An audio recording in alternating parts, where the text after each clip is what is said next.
जय श्री राम। प्रिय मित्र हो, आज हम श्रवण करने वाले हैं राजा दशरथ का श्री राम को युवराज बनाने का विचार।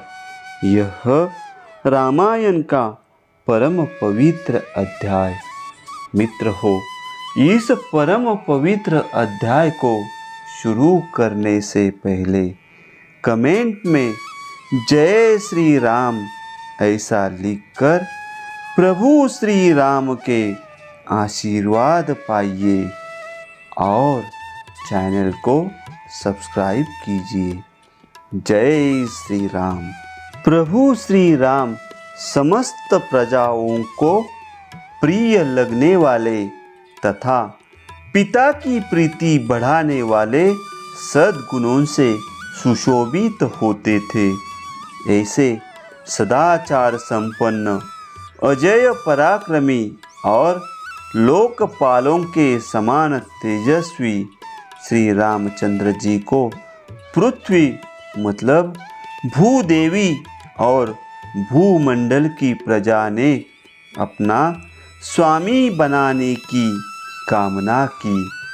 अपने पुत्र श्री राम को अनेक अनुपम गुणों से युक्त देखकर शत्रुओं को संताप देने वाले राजा दशरथ ने मन ही मन कुछ विचार करना आरंभ किया।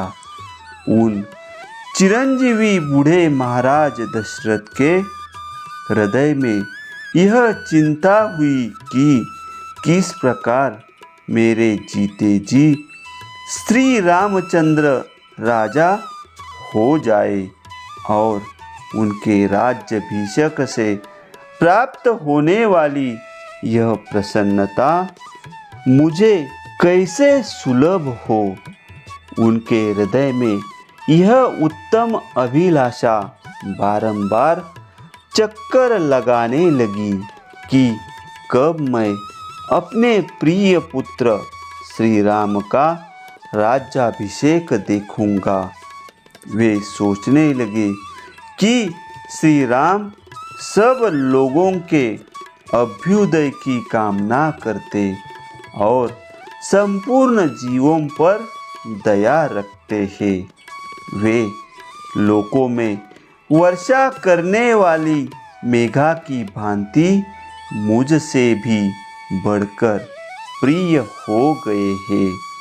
श्री राम बल पराक्रम में यम और इंद्र के समान, बुद्धि में बृहस्पति के समान और धैर्य में पर्वत के समान है। गुणों में तो वे मुझसे सर्वथा बढ़े चढ़े हैं। मैं इसी उम्र में अपने बेटे श्री राम को इस सारी पृथ्वी का राज्य करते देख यथा समय सुख से स्वर्ग प्राप्त करूं, यही मेरे जीवन की साध है।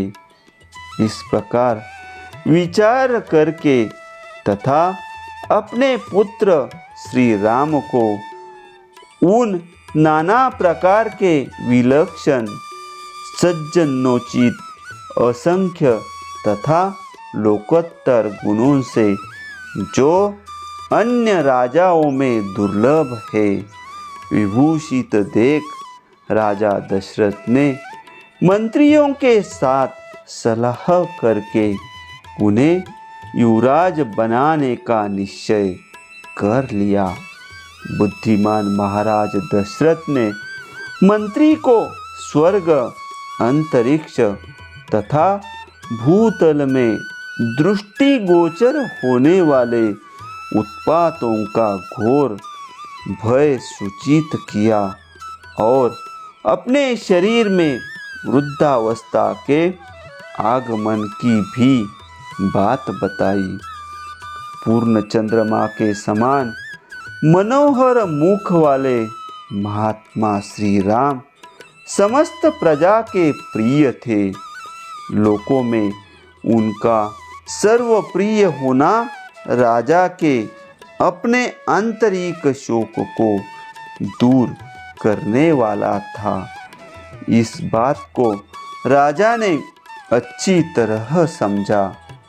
तदनंतर उपयुक्त समय आने पर धर्मात्मा राजा दशरथ ने अपने और प्रजा के कल्याण के लिए मंत्रियों को श्री राम के राज्याभिषेक के लिए शीघ्र तैयारी करने की आज्ञा दी। इस उतावली में उनके हृदय का प्रेम और प्रजा का अनुराग भी कारण था। उन भूपाल ने भिन्न भिन्न नगरों में निवास करने वाले प्रधान पुरुषों तथा अन्य जनपदों के सामंत राजाओं को भी मंत्रियों द्वारा अयोध्या में बुलवा लिया।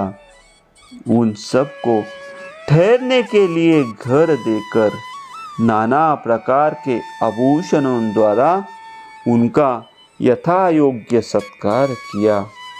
तत्पश्चात स्वयं भी अलंकृत होकर राजा दशरथ उन सब से उसी प्रकार मिले जैसे प्रजापति ब्रह्मा प्रजा वर्ग से मिलते हैं। जल्दीबाजी के कारण राजा दशरथ ने केकेय नरेश को तथा मिथिलापति जनक को भी नहीं बुलवाया। उन्होंने सोचा वे दोनों संबंधी इस प्रिय समाचार को पीछे सुन लेंगे। तदनंतर शत्रु नगरी को पीड़ित करने वाले राजा दशरथ जब दरबार में आ बैठे तब केकेय राज और जनक को छोड़कर शेष सभी लोकप्रिय नरेशों ने राजसभा में प्रवेश किया। वे सभी नरेश राजा द्वारा दिए गए नाना प्रकार के सिंहासनों पर उन्हीं की ओर मुँह करके विनीत भाव से बैठे थे। राजा से सम्मानित होकर विनीत भाव से उन्हीं के आसपास बैठे हुए सामंत नरेशों तथा नगर और जनपद के निवासी मनुष्यों से घिरे हुए महाराज दशरथ उस समय देवताओं के बीच में विराजमान सहस्र नेत्रधारी भगवान इंद्र के समान शोभा पा रहे थे। इस प्रकार रामायण का यह परम पवित्र अध्याय संपन्न हुआ। मित्र हो, अगला अध्याय सुनने के लिए चैनल को सब्सक्राइब करो और प्रभु श्री राम के आशीर्वाद पाने के लिए कमेंट में लिखो जय श्री राम, जय श्री राम।